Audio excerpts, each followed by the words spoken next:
శ్రీమాత్రే నమః. అందరికీ నమస్కారం. మార్గశిర మాసం మంగళవారం హనుమంతుల వారికి ఈ రోజంటే ఎంతో ప్రీతికరం. ఇలాంటి పరమ పవిత్రమైన రోజున స్వామివారి కథలను వింటే ఆ స్వామివారి అనుగ్రహం తప్పకుండా కలుగుతుంది. మరి ఆ కథ ఏంటో ఈ వీడియోలో తెలుసుకుందాం. మీకు ఈ వీడియో నచ్చితే లైక్ చేసి నా ఛానల్ని సబ్స్క్రైబ్ చేసుకోండి. శ్రీ హనుమంతుల వారు భక్త సులభుడు. తనను నమ్మి కొలిచిన వారిని నిత్యం నీడలా వెన్నంటి కాపాడే అమృతమూర్తి. ఆ స్వామిని తలుచుకుంటే మనస్సులో ఎటువంటి భయం ఉన్నా వెంటనే తొలగిపోతుంది. మనస్సు అనేక రకాల సమస్యలతో సతమతమవుతున్నప్పుడు శ్రీ హనుమంతుల వారిని ఒక్కసారి మనసులో స్మరిస్తే చాలు, వెంటనే మనసంతా ఎంతో తేలిక పడుతుంది. మహాబలవంతుడు, అహంకారరహితుడు, అనురాగశీలుడైన ఆంజనేయుని నిరంతరం మనస్సులో నింపుకునే వారికి వారు తలపెట్టే అన్ని కార్యాలయందు జయం సిద్ధిస్తుంది. పూర్వకాలంలో వెంకటాపురం అనే గ్రామంలో రామశర్మ అనే వేద బ్రాహ్మణుడు నివసించేవాడు. స్వతహాగా శ్రీరామ భక్తుడైన రామశర్మ నిత్యం ఆ శ్రీరామచంద్రుల వారిని స్మరిస్తూ ఆ స్వామికి అత్యంత ప్రీతిపాత్రుడైన హనుమంతుల వారిని కూడా నిత్యం పూజిస్తూ ఉండేవాడు. పూర్వజన్మ కర్మ ఫలితంగా ఎంతో పేదరికం అనుభవిస్తున్నప్పటికీ మంచి నడవడికను కలిగి తన తోటి వారందరిలో భగవంతుడినే చూస్తుండేవాడు. ఊరివారు ఇళ్లల్లో జరిగే శుభకార్యాలలో పౌరోహిత్యం నిర్వహిస్తూ కాలం గడిపేవాడు. ఆ ఊరిలోనే కాక చుట్టుప్రక్కల గ్రామాలలో కూడా చిన్న చిన్న పౌరోహిత్యపు పనులకు వెళ్ళి వస్తుండేవాడు. రోజులు ఇలా గడుస్తుండగా ఒకనాడు రామశర్మకు పొరుగురైన సీతారామపురం నుంచి అక్కడ షావుకారింట్లో మరునాటి ఉదయం గృహప్రవేశం నిర్వహించడానికి రమ్మనమని కబురు వచ్చింది. ఆ ప్రక్క ఊరికి వెళ్ళే దారి అడవి మార్గం గుండా వెళుతుంది. ఆ మార్గం నుంచి రాత్రివేళ ప్రయాణం సాగించడం అంత శ్రేయస్కరం కాదు. అడవిలో రాత్రివేళల్లో క్రూర మృగాల బెడద ఎక్కువగా ఉండేది. అందుకని రామశర్మ ఈరోజు మధ్యాహ్నమే బయలుదేరి సాయంత్రానికి సీతారామపురం చేరుకోవాలని నిశ్చయించాడు. సాయంత్రానికి ఆ ఊరి చేరితే తెల్లవారుజామున గృహప్రవేశ కార్యక్రమం పూర్తి చేసుకొని తిరిగి సాయంత్రం వేళకు ఇంటికి చేరవచ్చునని తలిచాడు. మధ్యాహ్నం 1 గంట కల్లా భోజనం చేసి ఇక బయలుదేరడానికి సిద్ధమవుతుండగా వెంకటాపురం జమీందారు నుంచి రామశర్మకు ఏదో ముహూర్త విషయమై మాట్లాడాలని కబురు వచ్చింది. ఇప్పుడు తాను వారింటికి వెళితే సీతారామపురం వెళ్ళడానికి ఆలస్యం అవుతుంది. అలాగని వెళ్ళకపోతే జమీందారుకు కోపం రావచ్చు. జమీందారు కోపానికి గురైతే ఈ ఊరిలో దొరుకుతున్న చిన్న చిన్న పౌరోహిత్యపు పనులు కూడా లభించడం గగనం అవుతుంది. రామశర్మ ఇలా తలిచి అన్నీ ఆ రామచంద్ర ప్రభువుపైనే భారం వేసి జమీందారుని కలవడానికే బయలుదేరాడు. తీరా ఇంటికి వెళ్ళేటప్పటికి జమీందారు ఏదో తొందర పని మీద బయటికి వెళ్ళాడని, రామశర్మ వస్తే ఉండమని చెప్పారని పనివాళ్ళు చెప్పారు. ఈ మాటలు విన్న రామశర్మకు కంగారు ఎక్కువయింది. అసలు ఈ జమీందారు ఎప్పటికి వస్తాడో, తాను సీతారామపురం ఎప్పటికి చేరతాను అని బాధపడ్డాడు. సాయంత్రం 4 గంటల వేళ జమీందారు ఇంటికి చేరాడు. వచ్చిన తరువాత ఇంటిలోనికి వెళ్ళి 1 గంటకు బయటకు వచ్చాడు. రామశర్మతో తన కుమార్తెకు వివాహం చేయాలని తలిచానని, ఒక్కసారి జాతక పరిశీలన చేయవలసిందని అన్నాడు. అమ్మాయి జాతకాన్ని క్షుణ్ణంగా పరిశీలించిన రామశర్మ త్వరలోనే వివాహం అవుతుందని అన్నాడు. ఇదంతా అయ్యేటప్పటికి సాయంత్రం అయ్యింది. రామశర్మ జమీందారు వద్ద సెలవు తీసుకొని ఉరుకులు పరుగుల మీద ఇంటికి చేరాడు. భార్య రామశర్మతో, ఇంకా చీకటి వేళ అయ్యింది, ఇక ఇప్పుడు సీతారామపురం ఏమి వెళ్తారు అని అన్నది. కానీ రామశర్మకు ఆ వచ్చే 4 రూపాయలు పోగొట్టుకొనడానికి ఇష్టం లేక తాను తప్పక వెళతానని, అన్నింటికీ ఆ రామచంద్రుడే ఉన్నాడని భార్యతో చెప్పి బయలుదేరాడు. ఇక చేసేది లేక భార్య రామశర్మకు ఎన్నో జాగ్రత్తలు చెప్పి పంపించింది. రామశర్మ శ్రీరామచంద్రుని తలుస్తూ భుజంపై సంచిలో గృహ ప్రవేశానికి కావలసిన సామాన్లు సర్దుకొని బయలుదేరి కొంతసేపటికి అడవిదారిలో ప్రవేశించాడు. అంతా చీకటిగా ఉంది. త్రోవ కూడా సరిగ్గా కనబడటం లేదు. ఎక్కడో గుడ్లగూబ భయంకరంగా అరిచింది. రామశర్మకు కొద్దిగా భయం పట్టుకుంది. వెంటనే హనుమంతుల వారు మదిలో మెదిలారు. ఎటువంటి ఆపదలోనైనా ఆదుకునే స్వామి ఆంజనేయుడు. ఆ స్వామి నామాన్నే గట్టిగా ఉచ్చరిస్తూ నడవసాగాడు. కంటికి కొంచెం దూరంలో ఒక నాగుపాము త్రోవకు అడ్డంగా పడగ విప్పి బుస కొడుతోంది.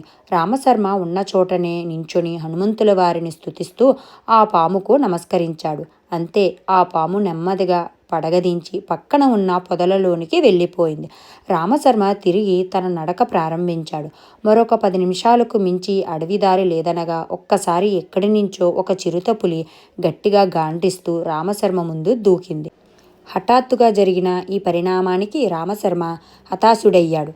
తన వంకే గుర్రుగా చూస్తూ ఏ క్షణంలోనైనా మీదకు దూకడానికి సిద్ధంగా ఉన్న ఆ చిరుతపులిని చూసేటప్పటికీ రామశర్మ పై ప్రాణాలు పైనే పోయాయి. వెంటనే హనుమంతుల వారిని ఇలా ప్రార్థించాడు. ఓ ఆంజనేయ, పవనపుత్ర, శ్రీరామదూత, నీవు తప్ప అన్యదా శరణం నాస్తి. లంకలో అనేక రాక్షసులను సంహరించిన వాడవు, ఆ సీతమ్మ తల్లి జాడను కనుక్కున్న వాడవు, నన్ను ఈ ఆపద నుండి రక్షించు తండ్రి అని ప్రార్థించాడు. రామశర్మ విన్నపాలు విని భక్తవత్సలుడైన హనుమంతుల వారు కరుణించారు. అంతే, ఒక్క క్షణంలో ప్రక్కన చెట్లపై నుంచి పెద్దగా అరుస్తూ ఒక వానరం భయంకర శబ్దం చేస్తూ చిరుతపులిపై దూకింది. ఒక్కసారిగా జరిగిన ఈ పరిణామానికి చిరుతపులి బెదిరి వెంటనే తేరుకొని ఆ వానరం మీదకు దూకింది. ఎంతో తేజస్సుతో మెరిసిపోతున్న ఆ వానరం సామాన్య వానరంలా లేదు. అత్యంత భీకరంగా అరుస్తూ చిరుత వీపుపై తన పదునైన గోళ్లతో రక్కసాగింది. ఇక తట్టుకోలేక చిరుత ఆ వానరాన్ని తప్పించుకొని అడవిలోకి పరిగెత్తి పారిపోయింది. ఇది జరిగిన వెంటనే ఆ దివ్య వానరం కూడా పక్కన ఉన్న చెట్టుపైకి దూకి ఒక్క మెరుపు మెరుస్తూ అదృశ్యమైంది. జరిగిన సంగతి రామశర్మకు అర్థమైంది. స్వామియే ఇలా వచ్చి తనను రక్షించాడని గ్రహించి హనుమంతుల వారిని ఎన్నో విధాల స్తుతించాడు. ఇంకా ధైర్యం తెచ్చుకొని ముందుకు సాగి ఆ ఊరు చేరి గృహప్రవేశ కార్యక్రమాన్ని నిర్వర్తించి వెంటనే బయలుదేరి సాయంకాలానికి తన ఇంటికి చేరాడు. జరిగినదంతా భార్యకు చెప్పాడు. భార్యాభర్తలిద్దరూ హనుమంతుల వారిని ఎన్నో విధాల స్తుతించారు. శ్రీరామభక్తుడైన ఆంజనేయుని స్తుతించిన వారికి సర్వ సౌభాగ్యాలు కలుగుతాయి. ఎంతటి అనారోగ్యమైనా తొలగిపోతుంది. ఆ స్వామి అత్యంత బలసంపన్నుడు, భక్తవత్సలుడు. ఆ స్వామి పేరు ఒక్కసారి తలిస్తేనే ఎంతటి భూత పిశాచాలు కూడా దరిచేరవు. హనుమంతుల వారిని నిత్యం స్మరించే వారికి ఎటువంటి ఆపద కలుగదు. సర్వాభీష్ట ప్రదాత అయిన శ్రీ ఆంజనేయుని కొలిచిన వారికి అన్నింటా జయం కలుగుతుంది. ఇప్పుడు స్వామివారి మరొక చక్కటి కథ గురించి తెలుసుకుందాం. పూర్వకాలంలో కళింగ దేశంలో కృష్ణాపురం అనే చిన్న గ్రామం ఉండేది. ఆ గ్రామంలో విష్ణుభట్టు అనే పేద బ్రాహ్మణుడు నివసిస్తూ ఉండేవాడు. అతడు తనకు వచ్చిన చిన్నపాటి విద్యతో ఆ ఊరిలో పౌరోహిత్యం నిర్వహిస్తూ ఉండేవాడు. పుట్టుకతో అవిటివాడైన విష్ణుభట్టుకు ఆ వచ్చిన సొమ్ముతో ఇల్లు గడవటం కష్టతరంగా ఉండేది. తన బీదరికానికి ఎల్లప్పుడూ బాధపడుతూ ఉండేవాడు. తనను ఈ కష్టాల నుంచి బయటపడేయమని భగవంతుని ప్రార్థిస్తూ ఉండేవాడు. ఆ ఊరిలో శ్రీ అభయ ఆంజనేయ స్వామి వారి దేవాలయం ఉంది. ఆ దేవాలయం ఎంతో పురాతనమైన, అక్కడ స్వామి ఎంతో మహిమ గలవానిగా ఇరుగు పొరుగు గ్రామాలలో ప్రసిద్ధి పొందాడు. ప్రతి సంవత్సరం ఆ దేవాలయంలో ఎన్నో ఉత్సవాలు జరిగేవి. ఉత్సవ సమయాలలో జనం తండోపతండాలుగా వచ్చేవారు. పొరుగు ఊళ్ళ నుంచి బళ్ళు కట్టుకొని పిల్లా పాపలతో కలిసి వచ్చేవారు.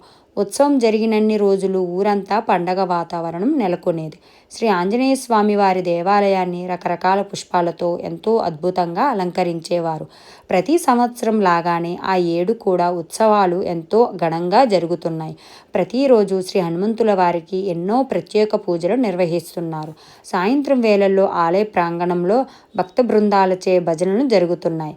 ప్రతిరోజు ఎంతో పేరున్న భాగవతారులు రాత్రి 10 గంటలకు మొదలుపెట్టి తెల్లవారేదాకా హరికథలు చెబుతున్నారు. భక్తులందరూ స్వామివారి మహిమలు వింటూ ఎంతో ఆనందపడుతున్నారు. ఆ రోజు మంగళవారం. స్వామివారిని సింధూరంతో ఎంతో అద్భుతంగా అలంకరించారు. ఎంతో దివ్య తేజస్సుతో ప్రకాశిస్తున్న ఆ స్వామి రూపాన్ని దర్శించి భక్తులందరూ తన్మయులవుతున్నారు. హనుమంతుల వారికి భక్తులంటే ఎంతో వాత్సల్యం. ఎటువంటి కష్టాలలో ఉన్న ఆ స్వామిని తలిస్తే ఆ కష్టం క్షణంలో తొలగిపోతుంది. తలపెట్టిన ఏ కార్యమైనా విజయవంతంగా జరగాలంటే హనుమంతుల వారిని ఆరాధిస్తే ఆ పని చక్కగా నిర్విఘ్నంగా జరుగుతుంది. ఎంతటి అనారోగ్యవంతులైన ఆ స్వామిని నిత్యం ఆరాధిస్తే త్వరలోనే రోగ విముక్తులవుతారు. విష్ణుభట్టు కూడా రోజూ జరిగే ఈ కార్యక్రమాలలో పాల్గొంటున్నాడు. ఈ సంవత్సరమైనా తన కష్టాలు తొలగిపోతే బాగుండునని ఆ స్వామిని ప్రార్థించాడు. పుట్టుకతో ఉన్న అవిటితనంతో పాటు విష్ణుభట్టుకు ఈ మధ్యనే ఒక చర్మవ్యాధి కూడా పట్టుకొని ఎన్నో వైద్యాలు చేసినా ఏమాత్రం తగ్గటం లేదు. పూట గడవటం కష్టంగా ఉంటున్నది. ఎన్నో రకాల మూలికా వైద్యం చేయించుకుంటున్నప్పటికీ ఏమాత్రం ఉపశమనం కలగటం లేదు. విష్ణుభట్టు ఇదంతా తన పూర్వజన్మ కర్మఫలంగా భావించాడు. ఒకరోజు సాయంత్రం ఆలయంలో అతడికి పొరుగురు నుంచి ఈ ఉత్సవాల నిమిత్తం వచ్చిన ఒక పండితుడు కనబడ్డాడు. విష్ణుభట్టు అతనికి నమస్కరించి తన కష్టాలను చెప్పుకున్నాడు. ఈ కష్టాల నుంచి బయటపడే ఉపాయం ఏదైనా చెప్పమని ప్రాధేయపడ్డాడు. అప్పుడు ఆ పండితుడు విష్ణుభట్టుతో ఇలా అన్నాడు: నాయనా, నీ బాధ నేను గ్రహించాను. ఎంతటి వారికైనా పూర్వజన్మ కర్మఫలం అనుభవింపక తప్పదు కదా. నీవు మునుపటి జన్మలో ఈ ఊరికి 40 మైళ్ళ దూరంలో గల అచ్యుతాపురంలోని ఆంజనేయ స్వామి వారి దేవాలయంలో పూజారివి. అయితే ఆ జన్మలో ఎన్నో పాపకార్యాలు చేశావు. స్వామి ఆలయ పూజారిగా ఉంటూ ఏమాత్రం నియమనిష్టలు ఆచరించకుండా పరశ్రీ వ్యామోహం, చోరతనం వంటి అలవాట్లకు లోనయ్యావు. అలా చేసిన పాపకార్యాల ఫలంగా ఈ జన్మలో ఇన్ని కష్టాలు అనుభవిస్తున్నావు. వీటికి ఒకే ఒక పరిహారం ఉన్నది. వరుసగా 7 శనివారాలు ఉదయాన్నే శుచిగా స్నానం చేసి నియమనిష్టలతో పూర్తి ఉపవాసంతో ఉంటూ ఈ ఆలయాన్ని శుభ్రపరిచి రోజంతా ఆ స్వామిని తలుస్తూ ఆలయం శుభ్రంగా ఉండేలా చూడు. ఈ విధంగా 7 శనివారాలు ఆ స్వామి సేవ చేస్తే నీ పూర్వజన్మ పాపం తొలగిపోయి నీకు శుభం కలుగుతుంది అని చెప్పాడు. విష్ణుభట్టు ఆ పండితునికి నమస్కరించి తప్పక ఆ విధంగానే చేస్తానని అన్నాడు. విష్ణుభట్టు ఆ పండితుడు చెప్పినట్లు చేయడానికి నిశ్చయించుకొని ఆ వారంలో వచ్చిన శనివారంతోనే మొదలుపెట్టాడు. ఉదయాన్నే స్నానం చేసి హనుమంతుల వారి ఆలయానికి వెళ్ళి అక్కడ చీపురు తీసుకుని ఆలయమంతా శుభ్రం చేశాడు. అవిటితనం వలన శరీరం కొంచెం శ్రమగా అనిపించింది. అయినా పట్టుదలగా రాత్రి దాకా ఆలయంలోనే ఉండి రాత్రి స్వామివారి ప్రసాదం తీసుకొని ఇంటికి వెళ్ళాడు. ఇలా 6 వారాల పాటు నియమనిష్టలతో ఆ పండితుడు చెప్పినట్లే స్వామి సేవ చేశాడు. ఇలా 6 వారాలు గడిచాయి. 7వ శనివారం వచ్చింది. ఉదయాన్నే స్నానం చేసి శుభ్రమైన దోవతి కట్టుకొని ఆలయానికి వచ్చాడు. అంతకుముందు రాత్రి పెద్ద గాలివాన రావటంతో ఆలయమంతా రాలిన చెట్ల ఆకులతో ఎంతో దుమ్ముతో నిండి ఉంది. ఆలయమంతా శుభ్రం చేసేటప్పటికి మధ్యాహ్నం 2 గంటలైంది. ఎంతో శ్రమగా అనిపించి విష్ణుభట్టు ఆలయ మండపంలో స్తంభానికి ఆనుకొని కూర్చున్నాడు. నీరసంగా ఉండటం వలన కొద్దిగా కునుకు పట్టింది. నెమ్మదిగా నిద్రలోకి జారుకున్నాడు. ఆ నిద్రలో విష్ణుభట్టుకి ఒక కల వచ్చింది. ఆ కలలో ఎంతో దివ్య తేజస్సుతో ప్రకాశిస్తున్న హనుమంతుల వారు దర్శనమిచ్చారు. కలలో స్వామి వజ్ర వైడూర్యాలతో మెరిసిపోతున్న కిరీటం ధరించి ఉన్నాడు.